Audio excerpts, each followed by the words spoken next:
नमस्कार, मैं अजय साहू और आप देख रहे हैं शोरगुल टाइम्स। कहानी सीक्रेट अमीरजादे के इस एपिसोड में आहान सबके मैसेजेस पढ़कर स्माइल कर रहा था। वो रिप्लाई करना चाहता था, तभी उसका फ़ोन बजने लगा। ये वीडियो कॉल शनाया का था। आहान ने तुरंत कॉल रिसीव किया और वो कुछ बोल पाता उससे पहले ही शनाया ने कहा, आहान तुम कैसे हो? तुम्हें चोट लगी है? नथिंग मच, मैं ठीक हूँ, आहान ने कहा।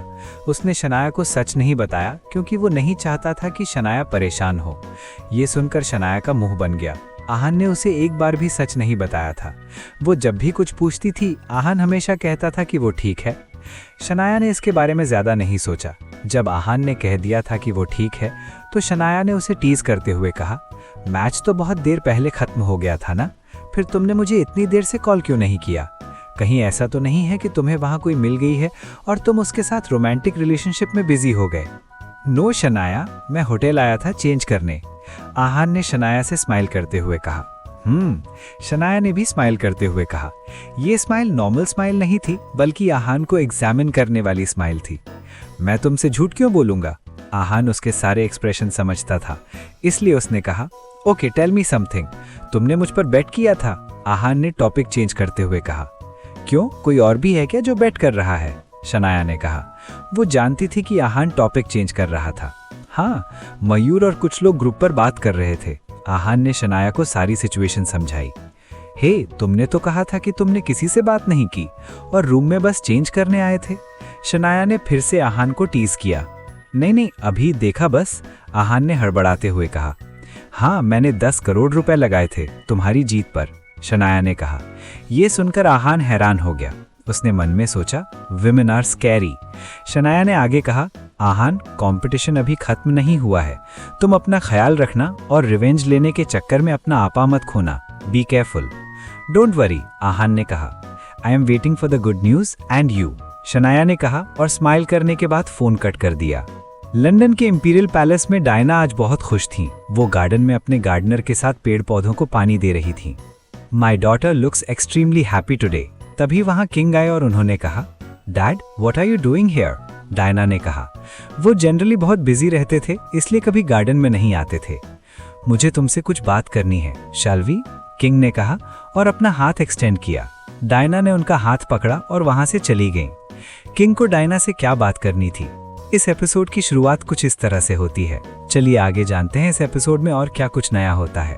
आहान को ऐसे देखकर अरबान की आंखों में खुशी और गर्व के आंसू आ जाते हैं। गैम्बलिंग कंपनीज को आहान की जीत की वजह से बहुत बड़ा नुकसान होता है। उधर जेम्स आहान की जीत से पागल हो जाता है और अपने विला में तोड़फोड़ करने लगता है। शनाया और आहान आपस में बात करते हैं, तब शनाया उसे केयरफुल रहने के लिए कहती है। इधर किंग डायना से बात करने होते हैं।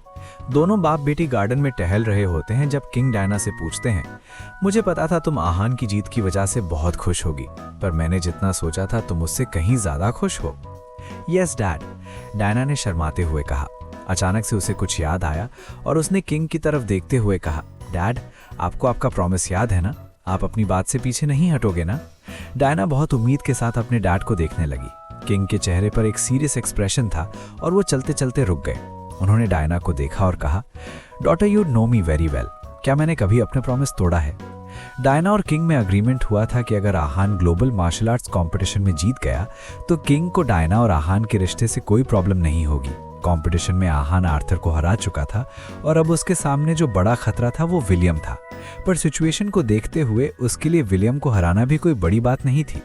डायना ने पहले भी इस बारे में बात की थी और अब वो फिर से किंग से इस बारे में बात कर रही थी, इसलिए किंग थोड़ा नाराज हो गए थे। उन्होंने सीरियस एक्सप्रेशन के साथ ही कहा, डायना तुम्हारे सिर पर आहान का भूत सवार हो गया है, तुम्हें उसके आगे पीछे कुछ नजर ही नहीं आता है। कंपटीशन ओवर होने में अभी टाइम है, don't keep your expectations too high. ये बात सुनकर डायना ने कुछ नहीं कहा और जमीन की तरफ देखने लगी। ये देखकर किंग ने फिर से कहा, वैसे मेरे पास तुम्हारे लिए गुड न्यूज भी है। डायना तुरंत ऊपर देखने लगी। उसे समझ नहीं आ रहा था कि उसके डैड किस गुड न्यूज की बात कर रहे हैं। क्या? उसने हैरानी में पूछा। बहुत सोचने के बाद मैंने वार्नर फैमिली को तुम्हारे और जेम्स के रिश्ते के लिए मना कर दिया है। अब तुम्हारी शादी जेम्स से नहीं होगी, किंग ने कहा। डायना ने ये न्यूज एक्सपेक्ट नहीं की थी। किंग ने ही कुछ वक्त पहले डायना को जेम्स से शादी करने के लिए कहा था और आज वो ही उसे मना भी कर रहे थे। ये न्यूज़ डायना के लिए बहुत शॉकिंग थी। वो सोचने लगी कि ऐसा क्यों हुआ। तभी उसके दिमाग में आया कि ऐसा शायद इसलिए हुआ क्योंकि आहान ने आर्थर को हरा दिया था और आर्थर जेम्स का भाई था। डैड, वार्नर फैमिली ने खुद मना किया है ना? डायना ने पूछा। My daughter is actually very smart, king ने कहा और स्माइल करने लगे। डैड, अब तो आप मुझे किसी से शादी करने के लिए नहीं बोलोगे ना? डायना ने पूछा। तो किंग ने कहा, हम इसके बारे में कंपटीशन खत्म हो जाने के बाद बात करेंगे। उधर चर्च में एक फीमेल फाइटर फूट फूट कर रो रही थी। उसे आर्थर के बारे में सुनकर बहुत बुरा लग रहा था। Why are you crying like this? What happened? Tiffany ने पूछा। Arthur has lost the match. उनका हाथ टूट गया। मुझे बिल्कुल अच्छा नहीं लग रहा, फीमेल फाइटर ने कहा। आर्थर चर्च में बहुत सारी फीमेल फाइटर्स का क्रश था। उनकी नज़र में वो परफेक्ट था और वो ऐसे हार गया था, ये देखकर किसी को अच्छा नहीं लग रहा था। बहुत सारी फीमेल फाइटर्स रो रही थी। टिफनी का एक्सप्रेशन देखने के बाद उस फीमेल फाइटर ने पूछा, आपको आर्थर की ऐसी हालत देखकर बुरा नहीं लग रहा? आप दुखी नहीं? जो हुआ अच्छा नहीं हुआ, पर मुझे उसका इतना दुख नहीं है, टिफनी ने कहा। वो आर्थर की ऐसी हालत में देखना नहीं चाहती थी, पर उससे भी ज़्यादा ज़रूरी उसके लिए आहान था। वो नहीं चाहती थी कि आहान मैच हार जाए। फीमेल फाइटर को समझ नहीं आया कि टिफनी ऐसा क्यों कह रही है। वो कुछ बोल पाती उससे पहले उसे वहां पर किसी के आने की आवाज़ आई। दोनों ने देखा कि पोप वहां पर आ रहे थे। ग्रीटिंग्स योर मैजेस्टी, दोनों ने कहा और फिर उनके सामने सर झुकाया। पोप ने दोनों को देखा और फिर फीमेल फाइटर से कहा, प्लीज़ लीव अस अलोन। इतना सुनने के बाद फीमेल कल्टिवेटर वहां से चली गई। अब वहां पर पोप और टिफनी ही बचे थे। उसके जाने के बाद पोप ने कहा, मैं जानता हूं कि तुम्हें आहान बहुत पसंद है और तुम उसकी जीत से बहुत खुश भी हो, पर अपनी खुशी इस तरह एक्सप्रेस मत करो। अगर आर्थर ने देख लिया तो उसे बहुत बुरा लगेगा। I hope you can control your emotions. Yes, I understand, I will be careful, Tiffany ने शर्मिंदा होते हुए कहा। वो आर्थर को पसंद नहीं करती थी, पर उसे दुख भी नहीं पहुंचाना चाहती थी। Oh yes, one more thing, अगर मैं तुम्हारी शादी आहान से करवाना चाहूं तो क्या तुम उससे शादी करोगी? पोप ने पूछा। ये बात सुनकर टिफनी का चेहरा लाल हो गया था। उसे समझ नहीं आ रहा था कि वो क्या बोले। शौक की वजह से उसका मुंह खुल गया। क्या बात है? अगर तुम्हें आहान पसंद नहीं है तो मैं तुम्हें फोर्स नहीं करूंगा। इस मैटर को जाने देते हैं, पोप ने कहा। नहीं नहीं, मैं आहान से शादी करने के लिए तैयार हूँ, टिफनी ने तुरंत कहा। गुड, पोप ने कहा और ठहाका मारकर हंसने लगे। वो जानते थे कि टिफनी आहान को पसंद करती है और इस वक्त वो बस उसे टीज कर रहे थे। अब जब टिफनी का चेहरा शर्म से लाल हो गया था तो उन्हें हंसी आ गई। टिफनी को बहुत खुश देखकर उन्होंने कहा, ज़्यादा खुश होने की भी ज़रूरत नहीं है। अगर आहान ने विलियम को हरा दिया और ये चैंपियनशिप जीत ली तो ही तुम्हारी शादी आहान से होगी। इतना कहने के बाद वो वहां से चले गए।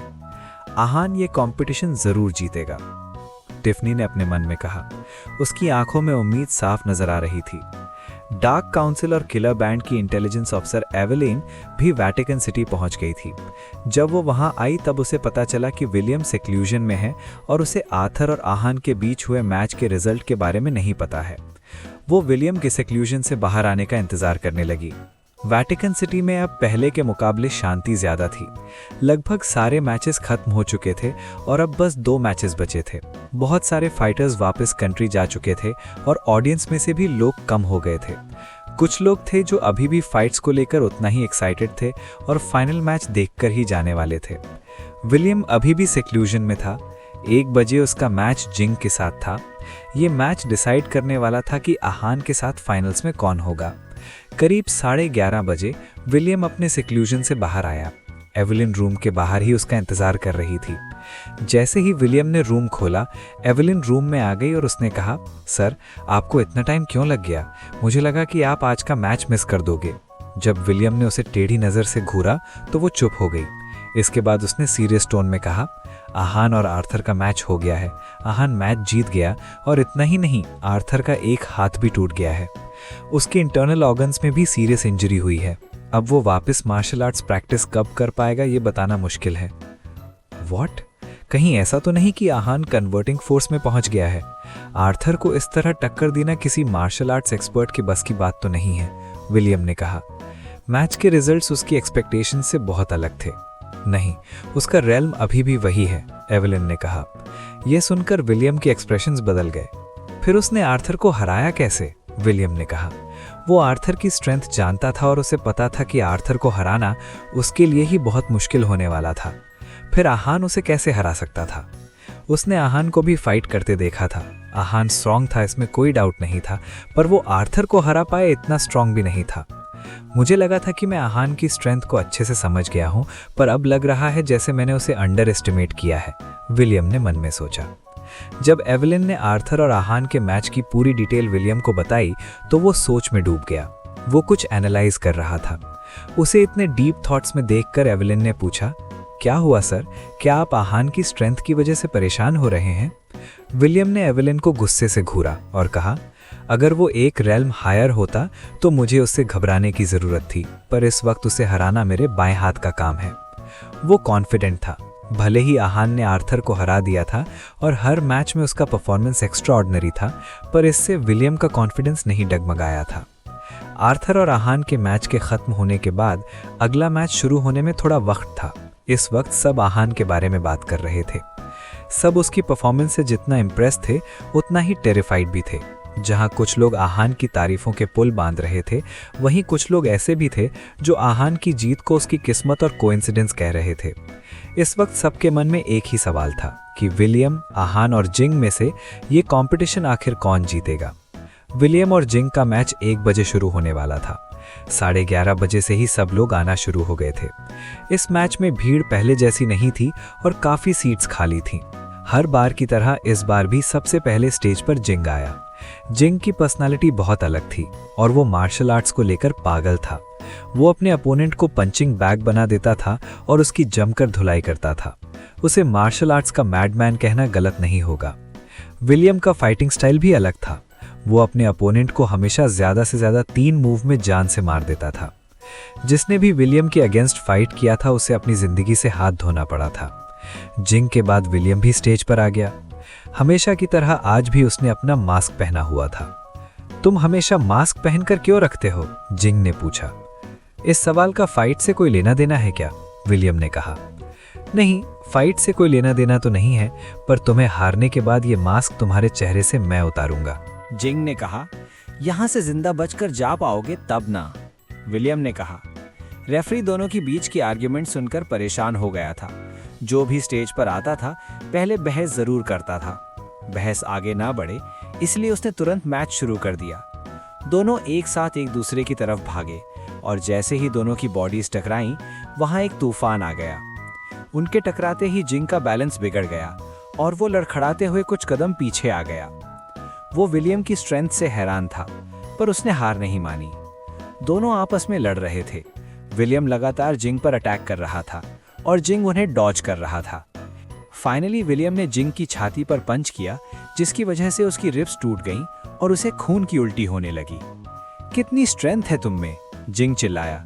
अभी तक तो मैंने अपनी पूरी स्ट्रेंथ दिखाई ही कहाँ है, विलियम ने कहा। विलियम ने अभी तक भी अपनी पूरी स्ट्रेंथ नहीं दिखाई थी।